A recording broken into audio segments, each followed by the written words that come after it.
on est la meilleure équipe du monde. Salut les fraudes, j'espère que vous allez bien. On se retrouve pour une nouvelle vidéo. Et nouvelle vidéo débrief du match entre la France et l'Écosse. Victoire 4-1 de l'équipe de France. Une victoire qui fait du bien après notre qualification pour l'Euro. Ce match amical contre une équipe également qualifiée à l'Euro devant la Norvège d'Erling Haaland. Cette victoire fait du bien pour le mental et pour la préparation pour l'Euro qui va arriver très très vite.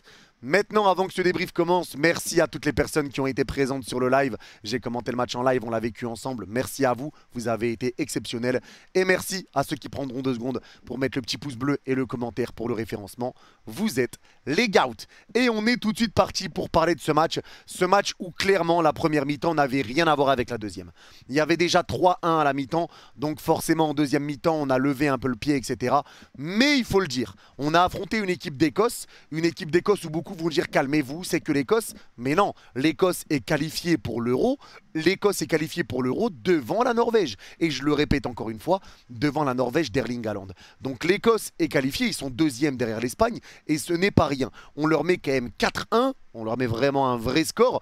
Et on continue notre petit bonhomme de chemin après notre qualification pour l'Euro avec un parcours sans faute, 6 matchs, 6 victoires. Maintenant, on remporte ce match amical face à une équipe qui est également qualifiée pour le prochain Euro.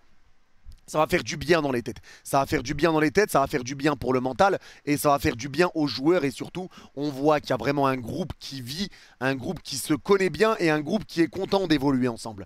Et ça, les gars, je le dis très très peu, mais je tiens à féliciter et à remercier Didier Deschamps.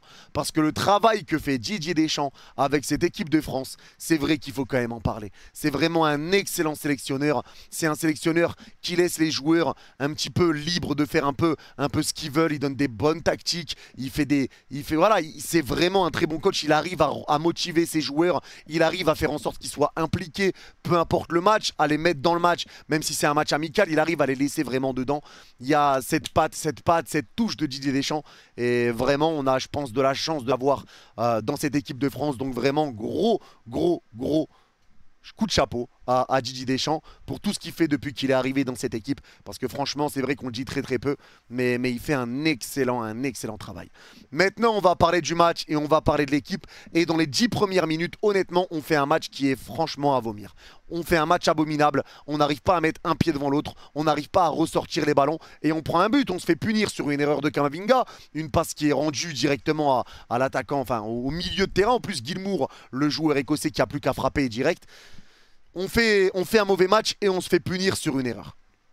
Derrière, l'Écosse a pu vu le jour. Voilà, c'est aussi simple que ça. À partir de ces 10 premières minutes, dès que l'Écosse a marqué, on a retrouvé notre mental, on a retrouvé notre jeu, on a égalisé très très rapidement. Et à partir de là, l'Écosse a fait que reculer, ils n'arrivaient plus à avancer.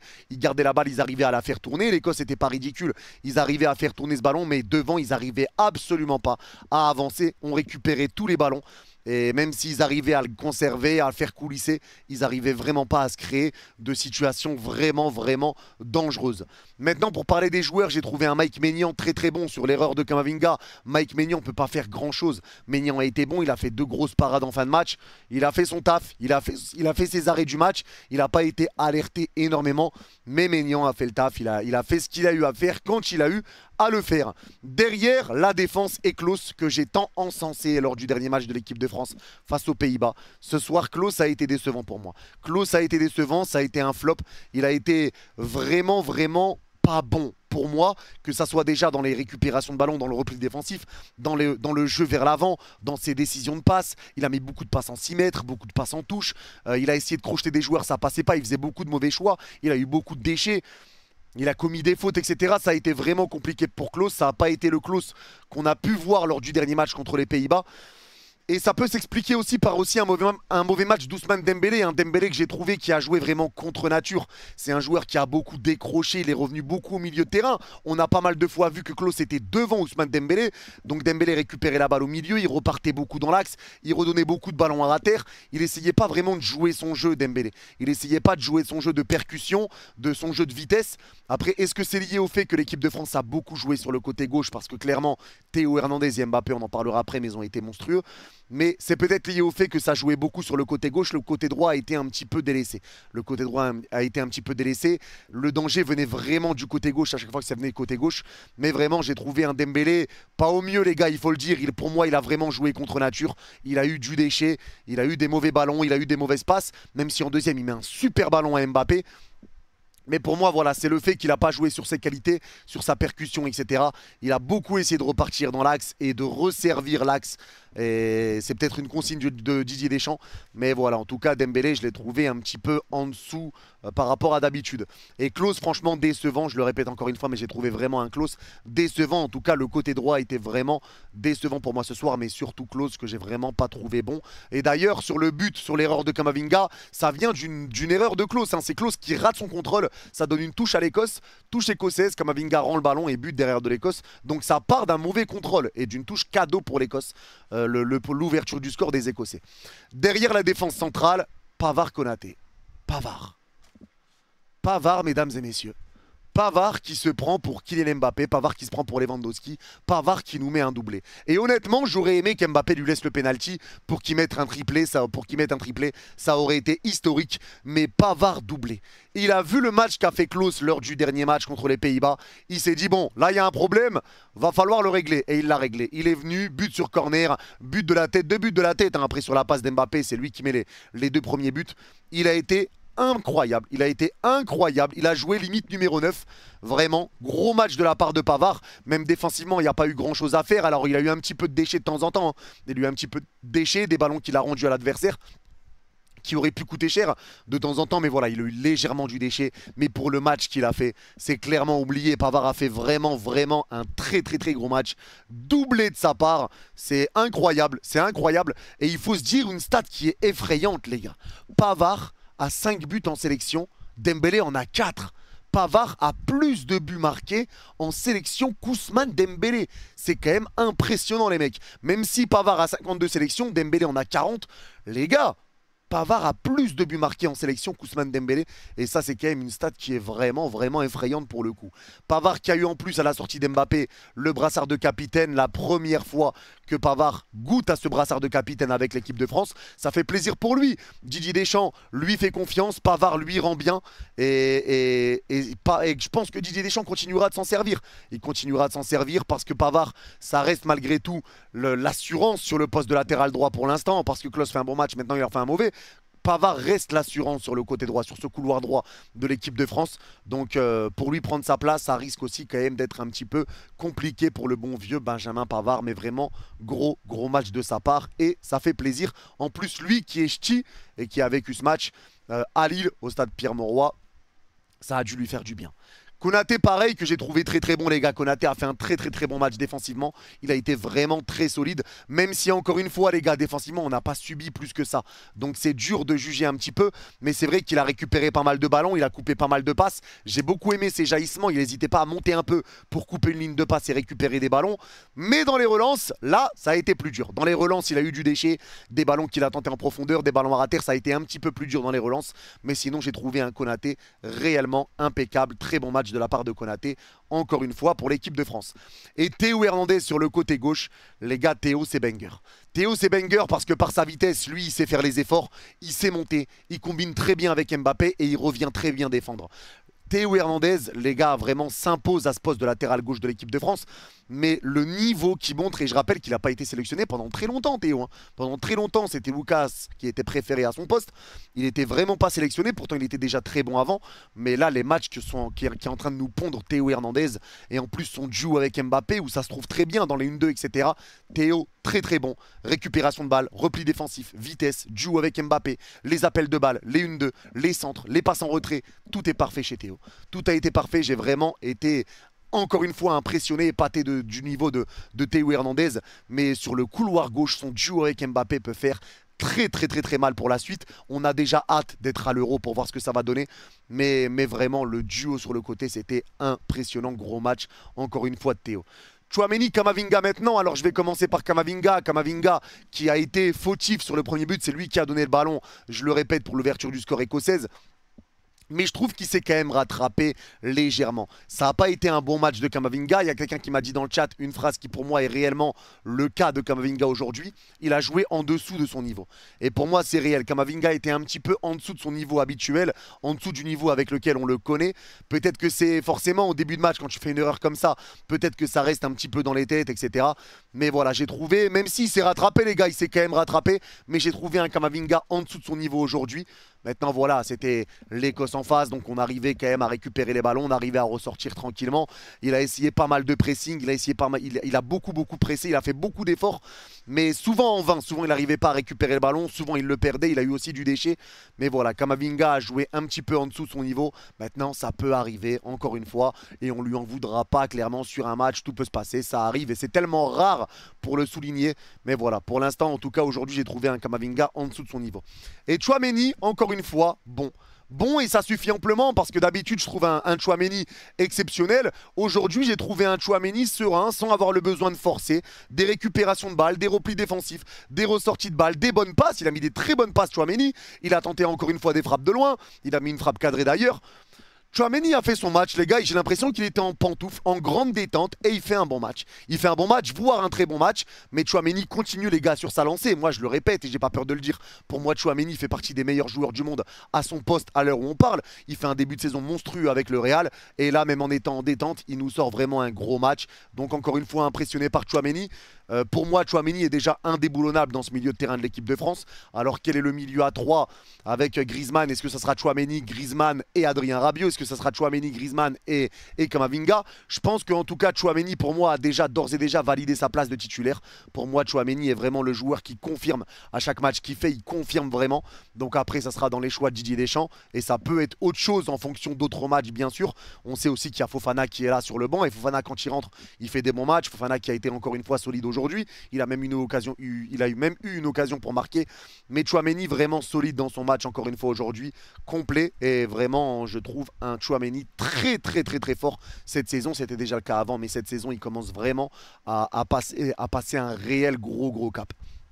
Dembélé, on en a parlé, un petit peu déçu.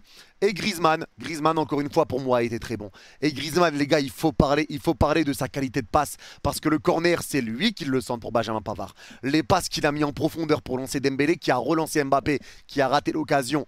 Quand il s'est arrêté, il a frappé sur le gardien. La passe, le ballon est en l'air. Il met une passe en profondeur sans contrôle, ballon en l'air pour lancer Dembélé.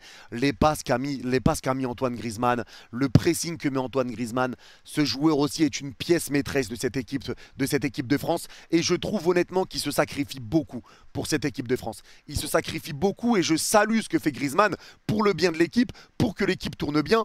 Vraiment, c'est un gros travail de sa part. Qualité de passe, qualité de frappe, les replis défensifs, les efforts qu'il fait. Chapeau Antoine Griezmann, ça fait plaisir de voir un Antoine Griezmann aussi impliqué et aussi solide avec cette équipe de France. On a trouvé un système et un bon équilibre avec lui sur le terrain et ça fait vraiment du bien de le voir comme ça, de le voir heureux, de le voir content pour Mbappé quand il marque. Voilà, les chamailleries du brassard de capitaine, c'est loin derrière et ça fait plaisir de voir une équipe de France comme ça qui est contente de jouer ensemble et qui veut jouer ensemble. Ça fait du bien et moi j'ai pas peur de le dire, pour moi on est la meilleure équipe du monde à l'Euro on parle. On est la meilleure équipe du monde. Oui, il y a des très bonnes équipes et pendant l'Euro, bien sûr que sur un match tout peut se passer contre le Portugal, l'Allemagne, l'Angleterre, etc. Bien sûr qu'il y a d'autres très bonnes équipes. Mais pour moi, il y a la France en haut et personne n'est à côté. Personne n'est à côté. Voilà, pour moi c'est mon avis, je le dis et je le répète encore une fois. Et il faut être fier, il faut aussi le dire, il faut être fier, il ne faut pas avoir honte de le dire. Et pour moi, la France est la meilleure équipe du monde à l'heure où on parle et clairement le seul favori, enfin le très grand favori du prochain Euro. Voilà, je le dis, je voulais le poser et je le pose ici. Derrière Mbappé que j'ai trouvé très nul. Je rigole, il a été impressionnant. J'ai beaucoup aimé le match d'Mbappé et déjà dans ses combinaisons avec Théo Hernandez, je le répète, mais les deux se trouvent très facilement, des talonnades et des passes dans le dos et des passes en profondeur et des 1-2 qui sont pourtant évidentes et irrattrapables, mais en même temps, tu as deux fusées.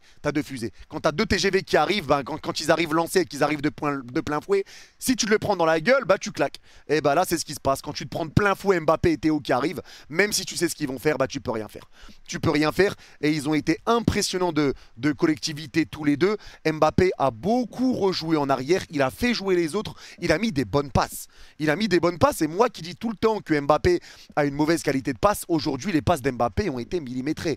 Il est à l'origine du but de Kingsley Coman, il a mis un très bon ballon à Marcus Thuram, il a très bien combiné, le centre qu'il a mis à Benjamin Pavard, il aurait même pu donner un triplé à Pavard, mais Pavard rate le ballon à quelques centimètres, il a vraiment participé au jeu et lui aussi fait jouer les autres. Alors il y a des moments où il frappe, il tente ses chances, il tente sa chance, il essaye de passer à la vitesse, etc.